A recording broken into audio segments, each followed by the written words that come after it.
എല്ലാരും ഞങ്ങളെ മറന്നൂലേ?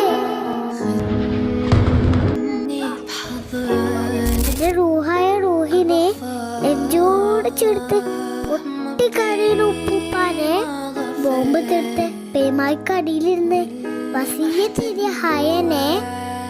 എന്നാലും റസൂലെ, അങ്ങ് ഞങ്ങളെ ഏൽപ്പിച്ച അമാനത്ത് നമ്മൾ സംരക്ഷിച്ചോളാട്ടാ. ഞങ്ങളെ റൂഹ് ഞങ്ങളെ വിട്ടു പിരിയും വരെ, ഞങ്ങളുടെ കുഞ്ഞുടലിൽ നിന്ന് തല വിച്ഛേദിക്കും വരെ, ബിൽഡിങ്ങിന്റെ അടിയിൽപ്പെട്ട് ഷഹീദാവും വരെ നാഥ, ദുനിയാവിലെ ഒരു സുഖങ്ങളും ഞങ്ങളെ വഞ്ചിച്ചിട്ടില്ല. പ്രിയപ്പെട്ടതൊക്കെയും ഖുദ്സിന് വേണ്ടി ബലി നൽകാൻ തയ്യാറാണ്. പകരം ജന്നത്തിലൊരു ഇടം തന്നാ മതി. അതാണല്ലോ അനശ്വരമായ സുഖം.